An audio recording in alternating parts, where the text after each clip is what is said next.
આપણી સાથે વરિષ્ઠ પત્રકાર જગદીશભાઈ મહેતા જોડાયા છે. સર, મહામંથન મંતવ્ય ન્યૂઝથી નીલમ વાત કરું છું. સર, છેલ્લા સવા મહિનાથી આપણે અત્યારના જે મોંઘવારીનો મુદ્દો તો આમ તો ચર્ચાતો જ રહ્યો છે, પણ અત્યારના હવે તહેવારોની સિઝન શરૂ થઈ છે અને ખાંડના ભાવે જે માજા મૂકી છે, ખાંડના ભાવ છે રોકેટ ગતિએ આગળ વધી રહ્યા છે. સર, શું કહેશો? આ ભાવ વધવા પાછળનું મુખ્ય કારણ શું છે? અને આટલા સમયથી, કારણ કે જે આયાત અને નિકાસની જે આખી વાત હતી, નિકાસ ઉપર પ્રતિબંધ લગાવ્યો છે સરકારે અત્યારે, તેમ છતાં પણ અત્યારે ભાવ છે તે 45 થી વધીને અત્યારે 70 થી 75 સુધી પહોંચ્યા છે. આખું આપનું વિશ્લેષણ શું છે સર આ મુદ્દે? બેન, આ જે ખાંડનો ભાવ વધારો જે છે કૃત્રિમ છે. પેલી વાત તો ઈ બાનું સજ્જડ છે, એ જુદી ઘટના છે. એટલે આ ડિમાન્ડ અને સપ્લાય નો વિષય નથી, આ એપ્લાય અને રિમાન્ડ નો સપ્લાય છે. જો રિમાન્ડ લેવામાં આવે સંગ્રહખોરોની તો આ બજારમાં ભાવ ઘટે એમ છે. દૂધ અને ગેસ ને કઠોળ ને અનાજ ને ઈ સહિત પછી હવે જે ખાંડના ભાવ વધારાનો ડખો ચાલ્યો છે, બિલકુલ ષડયંત્ર છે. કારણ કે સૌથી મોટું બાનું બધા લોકો જે, એટલે કે સંગ્રહખોરોથી માંડીને એસોસિએશન જેટલા છે, ઈ શું બાનું કાઢે છે કે સરકારે ઈંધણમાં એટલે ડીઝલ પેટ્રોલમાં ઇથોનોલ ભેળવવાની વાત કરી. જે ઇથોનેલ જે છે એ શેરડીમાંથી બને છે, એટલે શેરડીમાંથી ખાંડ બનાવવાનું ઓછું ને ડીઝલ પેટ્રોલ નો ઇથોનોલ બનાવવાનું વધુ થયું, એટલે એમ કે આ ભાવ વધારો થયો. આ ટોટલ હંબક વાત છે. શું કામ? જો સરકાર એવી તો કોઈ મતલબ જ નથી ને. માની લો કે ડીઝલ પેટ્રોલ સસ્તું કરવા ખાંડ વધુ મોંઘી થઈ જાય, ને ખાંડ સસ્તી કરવા ડીઝલ મોંઘું થાય. એ તો આલિયાની ટોપી માલિયા માથે, આલિયા ઉઘાડા માથે એવું થયું. એનો શું મતલબ છે? હકીકતે આ બાનું કાઢી અને આ પાપી લોકો એટલે સંગ્રહખોરો અને નફાખોરો એ મારીને તમારી દિવાળીએ હોળી કરવા માંગે છે. ખાંડ આખા વિશ્વમાં ભારત બ્રાઝિલ પછી બીજો દેશ છે જે સૌથી વધુ ખાંડનું ઉત્પાદન કરે છે. બોલો. અને આપણો દેશ તો નિકાસ પણ કરે છે ખાંડની. સાહેબ, નિકાસ તો એક વખત 2011-12 માં 1 ટન કરેલી, અરે 1.1 લાખ ટન, સમજો. બરાબર. પણ ઈ પાગલપનની ચરમસીમા હતી. 2021-22 માં આપણે 1.1 કરોડ ટન ખાંડની નિકાસ કરી હતી, પણ 21-22 માં. પણ એના કરતા બફર સ્ટોક જે આપણે હોવો જોઈએ એ વધારે કરી દીધો હોત તો કાંઈ ઉપાધિ રહેત નહીં. પણ આપણે બફર સ્ટોક માં હંમેશા ભગવાનની દયા છે કે બહાર થી હું જઈ રાજા રામ જાણે, અને બફર સ્ટોક કઈ રાખતા નથી. એટલે આપણી પાસે 47 લાખ ટન જે બફર સ્ટોક હોવો જોઈએ, અત્યારે 39 લાખ ટન છે. લ્યો, તો આવું તળિયા ઝાટક થાય એના કરતા તે દિવસે નિકાસ ઓછી કરી હોત તો શું વાંધો હતો? હવે ઈ લોકો આપણે હવે શું કરીએ છીએ, આપણે 10 લાખ ટન રો સુગર એટલે કાચી ખાંડ એની ઇમ્પોર્ટ કરવાની બ્રાઝિલ થી. એની નોબત આપણે 31મી ઓક્ટોબર સુધીમાં એ 10 લાખ ટન આવી જશે એવું કહેવાય છે. સરકારે 100% એની ઇમ્પોર્ટ ડ્યુટી છે કેન્સલ કરી. બરાબર. આપણે બ્રાઝિલ થી આ કાચી ખાંડ બ્રાઝિલ થી, થાઈલેન્ડ થી, અમેરિકા, યુકે બધામાંથી મળે. કારણ કે વિશ્વના 3-4 દેશો એવા છે કે જેમાં સૌથી વધુ ખાંડ પેદા થાય છે. એમાં બ્રાઝિલ સૌથી પહેલો અને પછી ભારત આવે. તો ભારતમાં ઉત્તર પ્રદેશ, મહારાષ્ટ્ર, કર્ણાટક, તમિલનાડુ, ગુજરાત આ બધા રાજ્યો જે છે શેરડીનું ઉત્પાદન સારું થાય છે. અને આપણે વર્ષે 300 થી 350 લાખ ટન પ્રતિ વર્ષ ખાંડ ઉત્પન્ન કરીએ છીએ, અને એનો સામે વપરાશ 280 થી 290 લાખ ટન હોય છે. એટલે કે આપણી પાસે સરપ્લસ તો રહે જ છે. પણ ડખો શું છે? ઇથેનોલ નું બાનું ગડકરી સાહેબે શું કીધું કે ભાઈ હોર્મોઝ સ્ટ્રીટ, અમેરિકા અને ઈરાનમાં જે ડખો ચાલે છે ને, હોર્મોઝ સ્ટ્રીટ માંથી ડીઝલ પેટ્રોલના જહાજો જે છે એ જહાજો ભારતમાં આવતા અટકે. એટલે ગડકરી આણી મંડળી અથવા તો નીતિન ગડકરી પરિવહન મંત્રી એને એક વ્યવસ્થા કરી, સારી કરી કે ભાઈ આપણે પેટ્રોલ ડીઝલમાં હવે આખી જિંદગી દુનિયાની ગુલામી જ કર્યા કરીએ ને આપણે વિદેશી હુંડિયામણે ખપી જાય ને અહીંના તમામ વપરાશકારો જે ડીઝલ પેટ્રોલ છે એને મોંઘું પેટ્રોલ ડીઝલ મળે, એના કરતા આપણે એમાં બાયોફ્યુઅલ જેને કહેવાય એટલે કે શેરડીમાંથી બનતું, મકાઈમાંથી બનતું, એમાંથી આપણે જે ઇથોનોલ બને છે એનું મિશ્રણ કરીએ તો આપણને રાહત મળે. એમ કરીને એને આવી વ્યવસ્થા કરવાની વાત શું કરી, એને પકડી લીધી કોણે? સંગ્રહખોરો અને નફાખોરોએ. કારણ કે એવું નથી તો આવું હોત તો બ્રાઝિલ ભૂખે ન મરે. બ્રાઝિલમાં તો 1970 થી આ ઇથોનોલ બિથોનોલ બને છે શેરડીમાંથી ઇત્યાદિમાંથી, બોલો. અને 27%, આપણે તો 5-10% ની વાત છે, ઓલું તો 27% બ્રાઝિલમાં છે. USA એટલે અમેરિકા, યુનાઇટેડ સ્ટેટ ઓફ, એ અમેરિકામાં 10 થી 15% જ્યાં આ ઇથોનોલ ની વાતો છે. પણ ઈ શેમાંથી? શેરડીને બદલે મકાઈમાંથી વધુ બનાવે. યુરોપિયન યુનિયનમાં 5 થી 10%, ફ્રાન્સ ને જર્મની ને બધા દેશો છે ને ત્યાં 5 થી 10% ઇથોનોલ ભરે છે. કેનેડામાં 10% છે. થાઈલેન્ડમાં અમુક વાહનોમાં તો 85% સુધી ઇથોનોલ થી જ હાલે એવી વ્યવસ્થા કરવામાં આવે છે. તો ત્યાં તો આપણી જેવું કઈ થયું નથી. બરાબર. આપણે ઇથોનોલ નું પણ આજકાલનું ક્યાં છે? 2003 ના જાન્યુઆરી 2003 કહું છું, 2003 હા, એની જાન્યુઆરીમાં ચોક્કસ રાજ્યોમાં અને કેન્દ્ર શાસિત પ્રદેશોમાં ઇથેનોલ નો પ્રયોગ શરૂ કરવામાં આવ્યો હતો. 5% ઇથોનોલ બ્લેન્ડેડ પેટ્રોલ, EBP. બરાબર. પછી 2018 જૂન મહિનામાં આપણે રાષ્ટ્રીય જૈવ ઇંધણની નીતિ બહાર પડી, બાયોફ્યુઅલ જેને કહેવાય ને, બાયોફ્યુઅલ, એની નીતિ 2018 જૂન મહિનામાં. અને એવું નક્કી કર્યું કે 2030 સુધીમાં 20% સુધી આપણે એમાં લક્ષ્યાંક રાખ્યો, મિક્સ નો 20%. હવે આ ખાંડનો ડખો થયો ને અત્યારે ભાવ વધાર્યો એટલે સરકારે હવે ઈ 2030 સુધીના બદલે હવે તમે જો ખરેખર તો ઈ બંધ કરવું જોઈએ અથવા તો લંબાવી જોઈએ. એના બદલે હવે શું કર્યું કે 2030 નહીં, 2025-26 સુધીમાં આપણે જે છે ઈ 20% મિક્સ નું લક્ષ્યાંક પાર કરી દો. લ્યો બોલો. એટલે તો બ્લાસ્ટ થયો. કારણ કે આ એક જ વાત એવી છે કે 5 વર્ષ સરકારે ઘટાડીને 20% મિક્સ નો લક્ષ્યાંક હતો એ 5% ઘટાડીને કહો, 5 વર્ષ. અને વેલો લક્ષ્યાંક પૂરો કરવાની વાત કરી.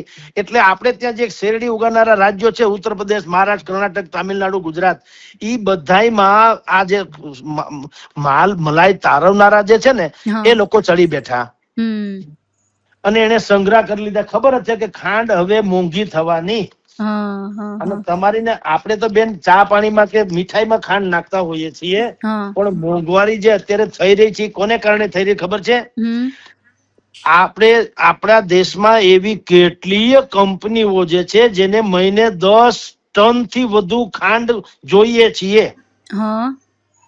એ લોકો શું કરે છે? સોફ્ટ ડ્રિંક બનાવનારા, આ જ્યુસ ઇત્યાદિ, કોકા કોલા ને, પેપ્સી ને, પાર્લે ને, ડાબર ને, આ બધું રસના ને, કેમ્પા કોલા નામ સાંભળ્યું ને, ચોકલેટ કેન્ડી ને, બિસ્કિટ ને, હા, ઈ ના અમૂલ ડેરી થી માંડીને બધા જે પેંડા બનાવે ને, શ્રીખંડ બનાવે ને, ઈ બધા લોકોને ખાંડ જોઈએ મહિને 10 ટન થી વધુ. અત્યાર સુધી નિયમ હતો કે ઈ લોકોને ફાવે એટલો સ્ટોક કરતા હતા. હવે સરકારે એમ કીધું કે 15 દિવસથી વધારાનો સ્ટોક તમે રાખી શકશો નહીં. પણ કોણ તપાસ કરે એમ કહો? એ તમે કયો એમ. હવે જેને અત્યાર સુધીમાં હું તમને કહું, તમે નિયમ સરકારે હમણાં કર્યો, બરાબર, 2 મહિના પહેલા જેને 2 વર્ષનો સ્ટોક કર્યો એનું તમે શું કરી લ્યો? એટલે આપણે ત્યાં મેકેનિઝમ નામની કોઈ ચીજ નથી. એટલે આ ભાવ વધારો થઈ ગયો છે. તમે સમજી ગયા? એક તો ભારતમાં અત્યારે કહેવાય, હું બાનું તો દુનિયાભરના લોકો કાઢે જ છે બેન. જો એક બાનો તમને આ ભાવ, ખાંડનો ભાવ વધારો શું કામ છે એના પેલા જે બાના, સત્તાવાર બાના છે એની તમને યાદી આપું. National federation of cooperative sugar factories limited નામની સંસ્થા છે, NFCSF. ઓકે. ઈ શું કે છે? જો દરેક ના કેવા હોઠ હાજા તો ઉત્તર જાજા. ઈ લોકો શું કે ગયા વર્ષે અતિવૃષ્ટિ થઈ હતી એટલે પાક બગડ્યો. તમે જુઓ, બાના જુઓ. એમ કે 100 કિલો શેરડીમાંથી પેલા 12 કિલો થી પણ હવે આ પાક બગડ્યો ને એટલે 12 કિલો થી પણ ઓછી ખાંડ બને છે. 100 કિલો શેરડી પી લઈએ તો એમ કે 12 કિલો ખાંડ નીકળતી નથી. હું કામ? પાક બગડ્યો એમ ઈ કે છે. બરાબર. બીજું ઈ એમ કે છે કે આપણો પાક બગડ્યો એટલે શું થયું? 3.2 કરોડ ટન ઉત્પાદન થવાનું હતું એને બદલે 3 કરોડ ટન જ થયું ઉત્પાદન. બરાબર. તો એક બીજી એક સંસ્થા છે, ઓલ ઇન્ડિયા ડિસ્ટિલર્સ એસોસિએશન, ડિસ્ટિલર્સ. હવે તમે વિજય આ બધી સંસ્થા ક્યાંથી ફૂટીને હોય ખરી, પણ આવે ટાણે જ બધા ખેલ પાડે એટલે કઉ છું. નહીં તો આડા દિવસે સંસ્થા શું કરી રાજા રામ જાણે. પણ ઈ શું કે છે કે આ ગયા વર્ષે 720 કરોડ લીટર એથેનોલ બનાવવામાં આવ્યું. એને કારણે 1.33 કરોડ ટન અનાજ અને 34 લાખ ટન શેરડી વપરાઈ ગઈ. બંધ બોલ. એક તો ઉત્પાદન ઓછું, એમ કે પાક બગડ્યો તો એટલે 343 લાખ મેટ્રિક ટન જે શેરડી પાકવી જોઈએ એને બદલે 306 લાખ મેટ્રિક ટન જ પેદા થઈ. બરાબર. એટલે પેલા તો 41 લાખ ટન જેવી ઓછી થઈ. હવે એમાં પાછું 34 લાખ ટન જે છે શેરડી એ તો ઈંધણમાં વપરાઈ ગઈ, પેટ્રોલ ડીઝલમાં એમ. અને પાછું હજી ઓછા ઓલા કે ને કે નબળા દિવસો હોય ને, નબળી ગાય જાજી બગા, એવી રીતે પાછું એક તો આવો બધો ડખો હતો. એમાં પાછું નવેમ્બર 2025 15 લાખ ટન આપણે ખાંડ નિકાસ કરી, બોલો. અને એમાં પાછી ફેબ્રુઆરી 26 આવે તો 5 લાખ ટન વધારાની નિકાસ કરી. પ્રતિબંધ તો હવે આવ્યો મે મહિનામાં. ત્યાં સુધીમાં તો 8 લાખ ટન ખાંડ હોય ગઈ, વેચાઈ ગઈ. એટલે આપણી પાસે બફર સ્ટોક રહ્યો નહીં. જે 47 લાખ ટન હતો એ ઘટીને અત્યારે 39 લાખ ટન જ છે બફર સ્ટોક. પણ આ બધા મેં તમને કીધું એમ સત્તાવાર કારણો ખરા, પણ એ બોલકા લોકો બોલે છે. વાસ્તવમાં બધું ખોટું છે. આ હરામ ખાયાઓ છે. કારણ કે હંદાએ સ્ટોક કરી લીધો અને દિવાળી ને તહેવાર નોરતા છે ને એમાં હોળી હળગાવાના થયા આ લોકો. 15 દિવસના સ્ટોક ને બદલે આ લોકોએ મહિનાઓ 2 મહિનાના સ્ટોક કરી રાખ્યા છે. પછી જે સપ્લાયર અને ડીલર હોય એને એમ સરકારે તો એમ કીધું કે 4000 ક્વિન્ટલ થી વધુ તમારે સ્ટોક ન રાખવો. પણ મેં બેન તમને કીધું તેમ કોણ જોવા જાય છે. પછી મિલોને આદેશ કર્યો, સુગર મિલોને, કે તમારે એક દર 7-8 દિવસ થાય ને તો 50,000 ટન ખાંડ બજારમાં મૂકવી. પણ ક્યાંય સાંભળ્યું કોઈએ ક્યાંય મૂકી ખરી? મૂકવી પણ મૂકી ખરી ક્યાંય સાંભળ્યું ખરું? અને નવી સિઝન હવે આવે શેરડીની, ઈ પેલા એમ કે છે કે ભાઈ 10 લાખ ટન આપણે બ્રાઝિલ વગેરે થી સાકર મગાવશું, એ આવી જાય. પણ ત્યાં સુધીમાં તો બધી વેણી વાઈ ગઈ હોય, સમજી ગયો. એટલે તમારી જાણ ખાતર અત્યારે આપણા દેશમાં 40 lakh metric ton buffer stock છે અને સુગર મિલો પાસે 10 થી 20 લાખ ટન છે. જો એ હરખું વિતરણ કરવામાં આવે તો તમારે મારે આ કાંઈ કાણ કરવી પડે નહીં. પણ એ કાણ એટલા માટે કરવી પડે એમ છે કારણ કે આપણી પાસે કોઈ બુદ્ધિનો છાંટો નથી, નકરી દાનતખોરી છે. હા, એવું નથી કે ઇથેનોલ બિથેનોલ નો ડખો છે એટલે ભાવ વધી ગયો છે, એવું નથી. પણ આપણી પાસે પોલિસી નથી. જુઓ, બ્રાઝિલ જે છે દેશ વિશ્વનો સૌથી વધુ આ સાકર પેદા કરનારો દેશ છે, શેરડી. બ્રાઝિલ, બરાબર છે. ત્યાં વ્યવસ્થા શું છે? ત્યાં પોલિસી નક્કી થાય છે, સરકાર જ નક્કી કરે છે કે ખાંડ ને મીઠી રાખવી કે કડવી રાખવી. કારણ કે ત્યાં તો મેં તમને કીધું તેમ ત્યાં તો બાયોફ્રીઝલ નું તો 27% 1970 થી હાલે છે. એટલે ન્યાય એવું નહીં, પણ સરકાર બુદ્ધિપૂર્વક વ્યવસ્થા કરે છે કે આવું નહીં. જો ઈંધણના ભાવ વધવાના હોય તો શેરડીના એક જ શેરડીની આપણે જે ખાંડના કારખાના છે ને, ત્યાં પણ ખાંડના કારખાના છે, પણ ત્યાં પ્લાન્ટ એવા છે કે ઈ કે ભાઈ ડીઝલ ને પેટ્રોલ નો ઇથેનોલ બનાવો તો ઇથેનોલ બનાવે, ઈ એમ કે ખાંડ બનાવો તો ખાંડ બનાવે. ઈ ધારે એમ ચકલીમાંથી જેમ આપણે કેમ પેટ્રોલ પંપમાં ડીઝલ ને પેટ્રોલ બે મળે છે, એમ સુગર ફેક્ટરીમાં 2 પ્રકારનું ઉત્પાદન એવા પ્લાન્ટ હોય છે. જયારે ખાંડ ની જરૂર હોય ત્યારે ઇથેનોલ માં બ્રેક મારી દે, ઇથેનોલ ની જરૂર હોય ત્યારે ખાંડમાં બ્રેક મારી દે. આને કહેવાય વ્યવસ્થા. જો એવું કરવામાં આવે તો પ્રોબ્લેમ ન થાય. અને ન્યા બ્રાઝિલમાં તો ફ્લેક્સ ફ્યુઅલ વાહનો માટે ઇથેનોલ ના મિલોને ખુલ્લી છૂટ જ છે કે તમારે ગમે એટલું ઇથેનોલ બનાવવું, પણ પાછું નિયંત્રણ ખરું. બુદ્ધિપૂર્વક સરકાર કે બહુ ભાવ વધારો થાય તો પછી ફેરફાર કરવું પડે. એટલે પેલી વાત તો એ. બીજું, થાઈલેન્ડમાં જે છે, થાઈલેન્ડ એ ખાંડના નિકાસમાં વિશ્વનો સૌથી મોટો દેશ છે, એટલે એની ત્યાં પણ પ્રોબ્લેમ થતો નથી. 80 થી 90% સરપ્લસ ખાંડ હોય છે. અમે આ બધી સરકારોએ શું કરવું જોઈએ ઈ કહું. જેમ બ્રાઝિલમાં વ્યવસ્થા છે સુગર મિલ ઉપરનું નિયંત્રણો, એવું આપણે હોવું જોઈએ. એમ પછી થાઈલેન્ડમાં જેમ નિકાસની વાત છે, તમે મેં હમણાં કીધું તમને કે 1.1 કરોડ ટનની નિકાસ કરી નાખી. તે દિવસે આપણે જો બફર સ્ટોક વધારી દીધો હોત તો આ નોબત ન આવી હોત ને. એટલે હું આ બધી વાત કરું છું. ત્રીજું છે અમેરિકા. ઈ લોકો શું કરે છે, ઈ શેરડી અને બીટના ઉત્પાદકો જે એટલે ખેડૂતો હોય ને એને રક્ષણ આપે ને એની યારે એડવાન્સ કરાર કરી લે. પાછું ઈ લોકો શું કરે છે, અમેરિકા 40 દેશ સાથે કરાર કરેલ છે. 40 કે એક દેશમાં નબળો પાક થયો તો બીજા દેશમાં, બીજા દેશ 40 દેશ હારે છે. એટલે કોઈ દી કઈ આવું ભાવનું ફ્રસ્ટ્રેશન ન આવે.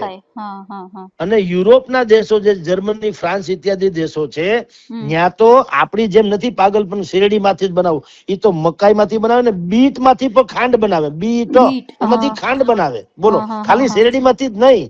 કારણ કે બીટ છે એ 5-6 મહિનામાં પાકી જાય, શેરડી 12 મહિના થાય. એટલે એ લોકો ઇથેનોલ બનાવવા માટે શેરડીનો ઓછો ઉપયોગ કરે, મકાઈનો વધુ કરે.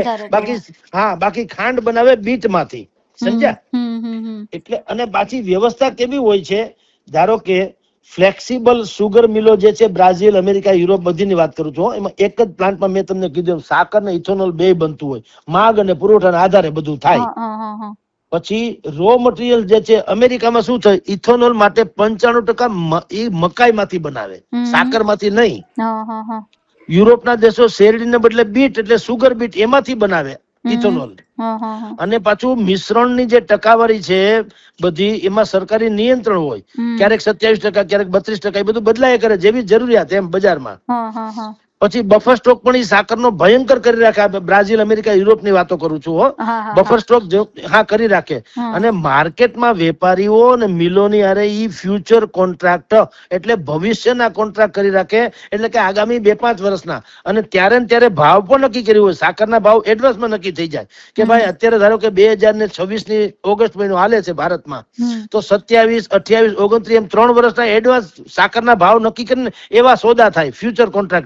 એટલે તે દિવસે કોઈ બાનાબાજી ના હાલે ને, ભાવ બધા જળવાઈ દે એમ કઉ છું. હવે આ બધી સ્થિતિ જે છે એનો ભારતે અભ્યાસ કરવો જોઈએ. અને આપણા ખેડૂતોથી માંડીને વપરાશકારો દુખી ન થાય એની વ્યવસ્થા કરવી જોઈએ. ઈ કરતા નથી એટલે માથાકૂટ છે. આ એક વાત. હવે આનો થોડો ઉકેલ તરફ જઈએ બેન. નહીતર આપણી દિવાળીએ હોળી નક્કી છે અને એ તો અમસ્તી નક્કી છે, પણ ભવિષ્યમાં આવું ન થાય તો શું કરવું જોઈએ?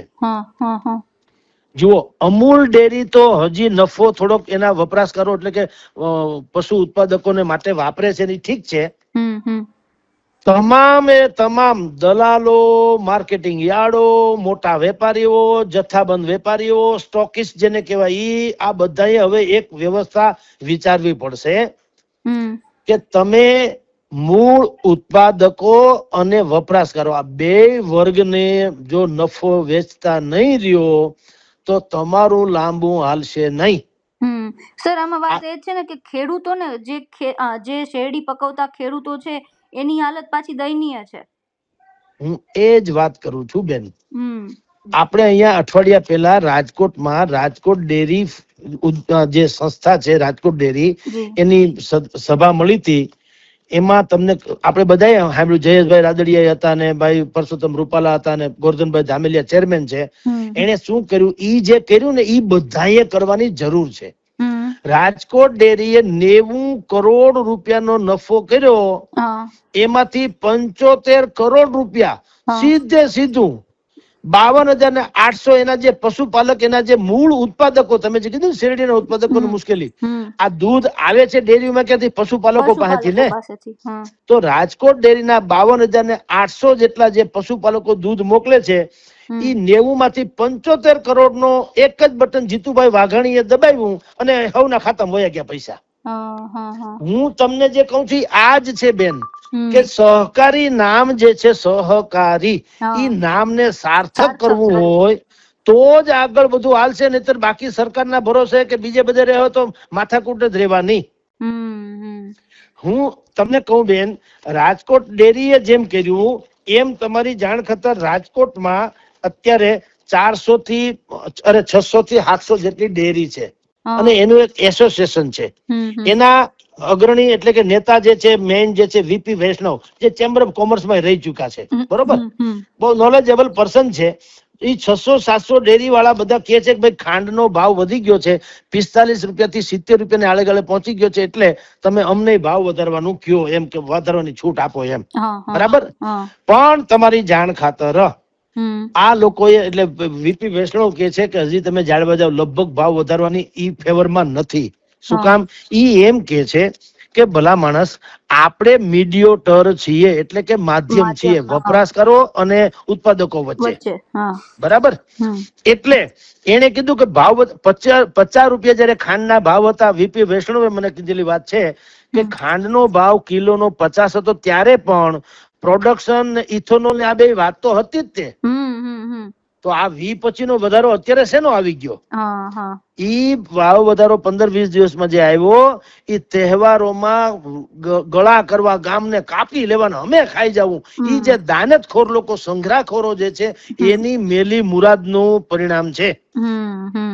કારણ કે ઇથોનોલ આપણે ત્યાં જે છે ને બેન, ઈ છે ને શેરડીના રસમાંથી ઓછો ને છોતરામાંથી, જેને આ લોકો એગ્રીકલ્ચર વેસ્ટેજ કે છે, એમાંથી બને છે. એટલે અત્યારે આ રાજકોટ આ ડેરીના જેટલા રાજકોટ ડેરીની ડેરી ઉદ્યોગ એસોસિએશન છે ને, જેટલી રાજકોટમાં ડેરીઓ છે ને, દૂધની દુકાનો, મીઠાઈની, એની વાત, એના એસોસિએશન, એ લોકો શું કરે છે કે ઈ ફેટ દીઠ 40 પૈસા તો વધુ, જે અમૂલ સહિતની ડેરીઓ કરતા 40 પૈસા તો એક ફેટે વધુ આપે છે ખેડૂતોને. એટલે ખેડૂતો અમૂલ સહિતની ડેરીમાં દૂધ આપવા કરતા પણ વધુ આજે ખાનગી 600-700 ડેરી છે, ત્યાં વધારે દૂધ આપે. પ્રતિ કિલો ફેટે 45 પૈસા, એટલે 6 ફેટે 3 રૂપિયા જેવું એને વધારે ઈ લોકો આપે, બરાબર.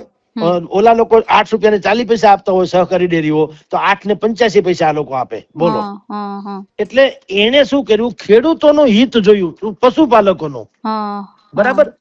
તો એવી જ એક વાત તમને બીજી કરું. રાજકોટમાં એક ક્રુનિક ડેરી કરીને બહુ જાણીતું છે, ક્રુનિક ડેરી, એના અર્જુનભાઈ એના માલિક છે. તમે વિચાર કરજો બેન, આ ક્રુનિક નામ છે, મારી જગ્યાએ યુનિક હોવું જોઈએ, કારણ કે એનું કામકાજ યુનિક છે. તમે ત્યાંથી 25 રૂપિયાનું કે 50 રૂપિયાનું દૂધ લેવા જાઓ તો તમને 25-50 રૂપિયાની મીઠાઈ ખવડાવી દે. એટલે હાલો, આવું સાંભળ્યું ક્યાંય? હકીકત તમને કહું છું. 5 રૂપિયાનો માલ તમે લેવા જાઓ તો એ તમને એક બટકું મોઢામાં નખાવી દે, અને પાછું ત્યાં બાજુમાં પાણીની બોટલ તો પડી જ હોય છે કે તમે એમાંથી, ઈ પાણીની બોટલ 5 રૂપિયાની આવે, ઈ તો તમે 5 નું દૂધ લેવા જાઓ, એમાં 2-3 રૂપિયાની મીઠાઈનું બટકું અને પાછું 5 રૂપિયાની પાણીનું, આ બે તો એને ખરેખર તો નુકસાન જવું જોઈએ ને. એને બદલે અર્જુનભાઈ જે છે ક્રુનિક ડેરી વાળા, ઈ બિલકુલ ભયંકર સારો નફો કરી રહ્યા છે, અને વિશ્વાસ એટલો મેળવ્યો છે કે તમારી જાણ ખાતર બેન, દિવાળીમાં ફટાકડાના સ્ટોલ ઉપર ગરદી હોય એવી પડાપડી ત્યાં 12 માસ હોય. આ કેવું કેવાય? રાતના 11-12 વાગ્યા સુધી એની ગુલ્ફી જે આવે, ડ્રાયફ્રૂટ એટલે ડ્રાયફ્રૂટ, પછી એની માસીનો છોકરો નહીં, કાજુ એટલે કાજુ, પછી કાજુ એટલે રાજુ નહીં, પાજુ નહીં. આપણે ત્યાં શું છે, કાજુ એટલે પછી માંડવીના ઘણા ઓલા નાખી દે, બીન, આમ તેમ. આની પાસે ઈ ભેળસેળ ની તો માં જ મરી ગઈ. ઈ એમ માને છે અર્જુનભાઈ કે ભલા માણસ, ધંધામાં નફાનો ગાળો ઓછો અને વેપારનો ગાળો મોટો રાખો. એટલે કે 10 ગ્રાહક પાસેથી જે કમાણી થાય એના કરતા એટલી જ કમાણી, ભલે 100 માંથી થાય, કમાણી હોતી હે, પણ પેલા 100 ગ્રાહક જે છે એને કારણે હવે એનું એક બટકું જે ખાઈ જાય, 2 રૂપિયા 5 રૂપિયાનું માની લ્યો, નવી કોઈ આઈટમ એને પેશ કરી, એ 5 રૂપિયાનું બટકું મોઢામાં નાખે. હવે એના ઘરે જાય જે ખાનારો હોય, એ કોક દી લેવા આવે ત્યારે તો 1-2 કિલો જ લઈ જવાનો ને. આ એની બુદ્ધિ છે બિલકુલ. એટલે એને કીધું કે અમે કોઈ, અત્યારે જો પેંડાનો ભાવ 600-700 રૂપિયા છે, ફ્રૂટ્સના જે છે ડ્રાયફ્રૂટ વાળાના મીઠાઈ તો 1340 રૂપિયાને બદલે 1500 રૂપિયા થઈ ગયા, પણ અમે લોકો, અને એનું દૂધ તમે વિચાર કરજો બેન, મને આશ્ચર્ય થાય છે, 100 રૂપિયા લીટર એનાથી લોકો દૂધ લે છે, બે ધડક. 100 રૂપિયા. શું કામ? એમાં ક્વોલિટી હારે કોઈ સમજોતા નથી. ઈ એમ કે છે સત્ય, પ્રેમ ને કરુણા એનો એક સિમ્બોલ છે. તો હું એમ કહું છું કે આ મોડેલ બધાએ અપનાવવાની જરૂર છે. સંગ્રહખોરો થી અત્યારે જે નફાખોરો છે ને એને, કે હવે તમે આ ડીંડક લાંબુ નહીં ચાલે. તમારે નફાનો ઓછો ગાળો રાખી અને આ સંગ્રહ બંગરા કરવાનું બંધ કરીને બજારની હારે તાલમેલ નહીં જાળવો તો ભવિષ્ય તમારું ધૂંધળું છે. અને એને બદલે તમે ઉદારતાથી ધંધો કરશો, વ્યાપકપણે વપરાશકાર અને ઉત્પાદકને ફાયદો અપાવશો, તો આ જે મેં તમને કીધું ક્રુનિક ડેરી કયો કે રાજકોટ ડેરી એસોસિએશન કયો કે રાજકોટ ડેરી દૂધની ડેરી છે, ઈ જે છે કે અમૂલ ડેરી છે, આ બધાય જે તમને મેં ઉદાહરણ આપ્યા એવી રીતે ધંધો કરો તો આવો ડખો ન થાય જે અત્યારે ચાલે છે તે ખાંડના ભાવ આટલા રૂપિયા આટલા રૂપિયા. આ સંગ્રહખોરોનું પાપ છે, નફાખોરોનું પાપ છે. જી બેન. બિલકુલ બિલકુલ બિલકુલ સર, તમામ માહિતી આપી, વિગતો જણાવી તે બદલ આપનો ખૂબ ખૂબ આભાર સર. જી નમસ્કાર બેન.